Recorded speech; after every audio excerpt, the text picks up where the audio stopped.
Ladies and gentlemen, welcome to Game It Takes. I'm your host, Eli. Make sure that you follow us on all our social media platforms up above: Instagram, TikTok, Facebook, Twitch. And if you want to support the channel, the Cash App is up below. Victor Wembanyama.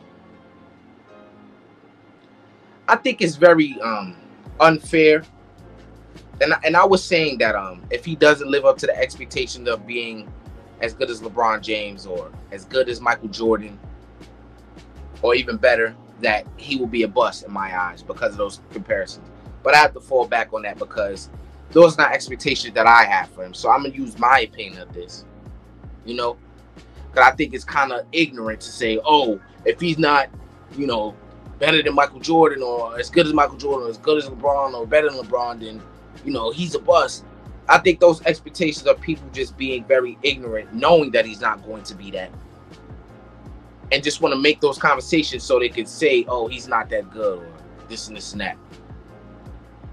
Because and this is something that somebody brought to my attention, and it's obvious, and it's a fact. When is somebody that tall ever been a leader or not a leader, but you can say that the leader of a team and took them to heights that never been before?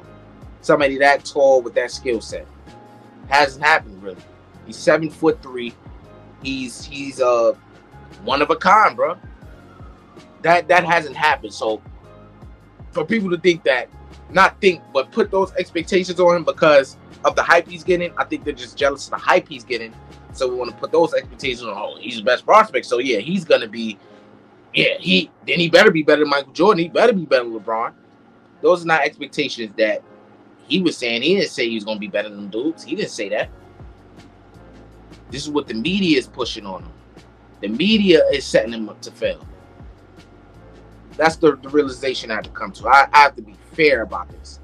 I think down the road, yes, he will be a phenomenal player. I think he's going to be in the near future. I think he can be a top 5 player in this league, if not the best player in this league. I think it's a possibility, assuming health. Got to put that in there because, we just know why. Now, we're going to discuss his summer league games. Look, I wasn't expecting nothing crazy out the game. But I see what everybody else is doing, and I can't compare what everybody else in the G League who's doing who don't have the talent that this man has physically and skill set-wise. I can't compare with that because a lot of those dudes are already comfortable. They've been there. A lot of those dudes haven't got an NBA opportunity yet, and they've been putting in the work, grinding, facing different types of experience levels in the G League. A lot of those, 80% of those dudes won't be on the roster when the season starts. Victor Wembanyama will. Victor Wembanyama, in his first game, he was 9 points on 2 for 13 shooting. He had 5 blocks, and I believe, I think it was 8 rebounds, something like that. 8 rebounds, let's just say that. What I've seen from that game, and this is just my perspective, what I've seen from that game is he was uncomfortable, as he's a 19-year-old kid. I'm 20 years old. He's 19. I would have been, you know what I'm saying? He's human, right? You got to put that in there. He's human. He has all the spotlight on him. A lot of people are expecting so much from him. They expect him to have 40 this game. Every time he touched the ball, the crowd was going absolutely berserk. This guy's electric, man. Right, what I see from him, though, there's a lot of things he has to learn. It's a little bit of things he's not aware of on the court. He's a big target. He's 7'3", so when he's in the post, he was not that strong.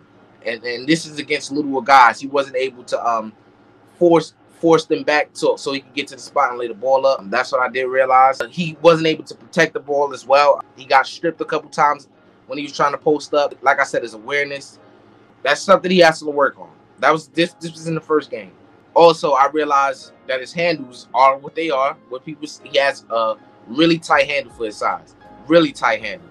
The defensive upside is there. I mean, everybody's saying he's going to be a better defender than an offensive player. I'm not mad at that. It's like it comes with the height. It comes with the territory. He sent 5 shots easily, without question. He sent 5 shots. I did see him guarding some perimeter players a little bit. He's not as quick at that. He's not really quick on his feet in terms of that. Obviously, he's 7'3". I don't know why he was guarding Brandon Miller. I guess it was just a competitive thing, but he did pretty well. Because of his length, he was able to block some shots from the perimeter. You know what I'm saying? But that's not something I would have him doing on a regular basis. No. I don't think his defensive versatility is that crazy to be, locking guys up and on the perimeter. I think that's a capability he has. He's capable of it, but that's not something that's strong. So I don't think he should be doing that on a regular basis. No. I don't think he should be out there. I think he should be down low, sending shots. Because he got 5 blocks in the first game. Easy. Out the gate. I think he was not that aggressive as well. He wasn't that aggressive. I'm not expecting him to take freaking 25 shots, but he was not that aggressive. But it was the first game. Look, I wasn't expecting nothing crazy out the gate. Now, in the second game, he had a double-double. 27 points, 12 rebounds, 3 blocks, on 9 for 14 shooting from the field, 2 for 4 from 3, and 7 for 12 from the free throw line. He attacked. He was way more aggressive. He attacked the rim a lot in this game. Jump shot looked a lot better because in the first game, it was looking shaky. He was looking very nervous, and, he just wasn't in the rhythm. In this game, he was in the rhythm from 3, knocked down 2 or 4, like I said. Now, this is more so what I was expecting in the second game, for him to get more comfortable, because he got to go out there and see what it's like. The first game jitters are over with. And the second game, he looked a lot more comfortable. Scary. But look, these are just summer league games. I'm not taking these serious. People are calling him a bust already because of 2 preseason games. Like, are we serious? Like, that's clown stuff. I don't know in what reality people live in. LeBron James' first game in the summer league wasn't bad at all. He had 14 points though. He wasn't like going crazy out there. I mean, Karl Anthony Towns was absolutely not that good in his summer league games. And then what did he do in his first season? He averaged an 18-point double-double, I believe. So it's like, come on, bro. It's unfair to criticize this man over some summer league games, bro. Like, quite literally. That's what people gonna do because they hate the expectations or the comparisons he's getting. And I get that. I honestly do. But I live in reality. I don't think he's gonna be as good as LeBron James out the gate. I don't think he's gonna be as good as LeBron James, quite period. That's just me. That's just me. I could be wrong, like I said, but I just don't see it. I think he will be a great player. I do know that. I do think he's gonna be a great player. People talking about Rudy Gobert with handles. Absolutely not, bro. He's way better than him. Probably even right now. Yeah, I'm going there. I'm going there. But that's neither here nor there. The kid has a ways to go. He's 19 years old.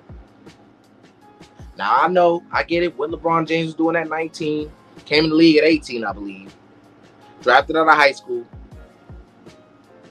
And his progression was steadily growing. Quick. People expecting that from Wembanyama. Now, I don't like that Wembanyama said that he wants to win chips out the gate, putting the unnecessary pressure on his back. That's not good. Because you know what comes with the territory. You do that type of stuff, people are going to hold you to that. Now, if you're 5 years in the league and you're not even making the playoffs or something like that, people are going to have at you because you say you want to win chips immediately.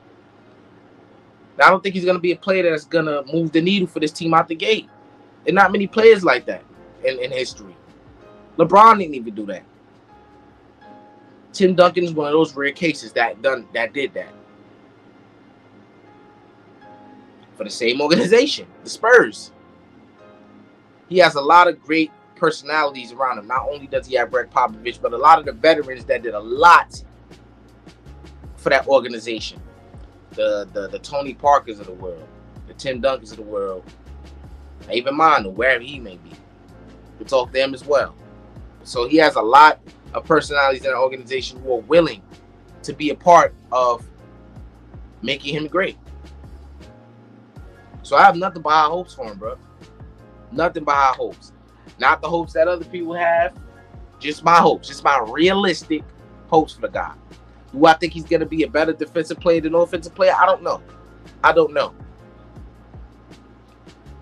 No, it's more effortless for him to